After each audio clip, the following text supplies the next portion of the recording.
Hello maths teachers. இந்த வீடியோவில் GeoGebra நிறைய ரிசோர்ஸ் வந்து நமக்கு அவைலபிளாக ஃப்ரீயாக கொடுத்துருக்காங்க. ஸோ நமக்கு என்ன டாப்பிக்கில் வேணுமோ அதை நம்ம சர்ச் பண்ணி எடுத்துக்கலாம். ஸோ அந்த போல தான் ஒரு இன்ட்ரெஸ்டிங்கான ஒரு கண்டென்ட் எடுத்துகிட்டு வந்திருக்கு. என்னென்னு பார்த்தீங்கன்னா, ரேட் ஆஃப் சேஞ்ச் அப்படிங்கிற இந்த கண்டென்ட்டு. ஸோ நமக்கு அந்த கொஸ்டின் பார்த்தீங்கன்னா, what is the rate of change for the given line? ஒரு லைன் கொடுத்துருக்காங்க. அந்த லைனுக்கு ஒரு பாயிண்ட்ஸ் எல்லாம் பார்க்குறோம். 3,1, 6,2, 9,3, 12,4, 15,5.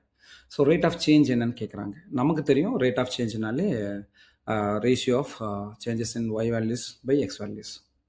அப்போது இதில் பார்த்தாலே தெரியுது 1/3, 2/6, அகைன் 1/3, 3/9 அப்படின்னாலும் 1/3 தான், 4/12னாலும் 1/3 தான், 5/15னாலும் 1/3 தான். ஸோ அப்போ ஆன்சர் கொடுத்து பார்ப்போம். 1/3ன்னு கொடுத்து நமக்கு இந்த ஆன்சர் கரெக்டானு செக் பண்ணுறதுக்கு 3 பாசிபிலிட்டிஸ் கொடுக்குறாங்க. அதாவது 3 சான்சஸ் கொடுக்குறாங்க. ஸோ ஃபஸ்ட்டு சான்ஸ் யூஸ் பண்ணுறோம், இஸ் அ கரெக்ட். ஸோ கரெக்டாகவே பண்ணிட்டோம். And go to the new problem போகிறோம். போனோம்னா இங்கே பாருங்கள் 0,0, 3,2, 6,4, 12,8, 15,10. ரேஷியோ பார்த்தீங்கன்னா 2/3, இங்கேயும் 2/3, 2/3 அண்ட் 2/3ன்னு இருக்குது. ஸோ 2/3 அப்படின்னு கொடுத்து ஜஸ்ட் செக் பண்ணுறேன். Yes, correct. சரி, இதுலேருந்து நம்ம எப்படி லேர்ன் பண்ணிக்கலாம் அப்படிங்கிறது இப்போ பார்க்கலாம். ஸோ இதோட ஆன்சர் நமக்கு தெரியும் 5/4 அப்படின்னு சொல்லிட்டு. பட் நம்ம ராங்காகவே கொடுப்போம், 4/5ன்னு கொடுப்போம். நம்ம இந்த ஆன்சர் கரெக்டாக செக் பண்ணுறதுக்கு 3 பாசிபிலிட்டிஸ் இருக்குது. ஸோ ஃபஸ்ட்டு பாசிபிலிட்டி நம்ம யூஸ் பண்ணுவோம். பாருங்கள், நம்ம தப்பாக பண்ணியிருக்கோம்.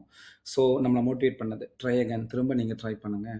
ஸோ ஹிண்ட் கொடுக்குது, மேத்தமெட்டிக்கலாக ஒரு ஹிண்ட் கொடுக்குறாங்க. என்னென்னு பார்த்தீங்கன்னா, rate of change is the ratio of difference in y values to x values. இதுதான் வந்து சொல்லியிருக்காங்க. அப்போ இதில் ஒய் வேல்யூஸ் நமக்கு தெரியும் பார்த்தீங்கன்னா அங்கே 5, எக்ஸ் வேல்யூஸுங்கிறது 4.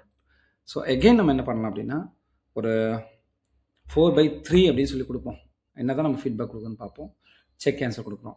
வாவ், பாருங்கள், ஜாமெண்ட்ரிக்கெலாம் நமக்கு விசுவலைஸ் பண்ணி காட்டுறது பாருங்கள். எக்ஸோட டிஃப்ரென்ஸ் பார்த்தீங்கன்னா இங்கே 4, ஒய் வேல்யூ வந்து பார்த்தீங்கன்னா 5.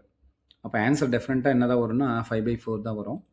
ஸோ திரும்ப நான் என்ன பண்ணுறேன்னா 5/3ன்னு கொடுக்குறேன்.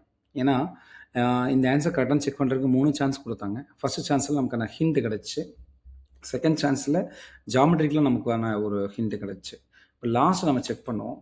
ஓகே, கரெக்டான ஆன்சர் அவங்களே கொடுத்துட்டாங்க. மேபி நெக்ஸ்ட் டைம் ட்ரை பண்ணுங்கள். பாசிபிள் சொல்யூஷன் பார்த்தீங்கன்னா rate of change y value பார்த்தீங்கன்னா 5, எக்ஸ் வேல்யூ வந்து பார்த்தீங்கன்னா 4. அப்போது ஆன்சர் வந்து பார்த்தீங்கன்னா 5/4. ஸோ அடுத்து நியூ ப்ராப்ளம் கொடுத்தீங்கன்னா, ஸோ அடுத்த ப்ராப்ளத்துக்கு அப்படியே போய்கிட்டே இருக்கும். ஸோ இந்த மாதிரி ஜியோஜிப்ரா சாஃப்ட்வேர் இன்டெகிரேட் பண்ணி என்ன பண்ணலாம்னா, மேத்தமெட்டிக்ஸில் இருக்கக்கூடிய அப்ஸ்ட்ராக்ட் கான்செப்டை ஈஸியாக புரிஞ்சுக்கலாம். அதே நேரத்தில் மேத்தமெட்டிக்ஸையும் நம்ம லேர்ன் பண்ணிக்கலாம்.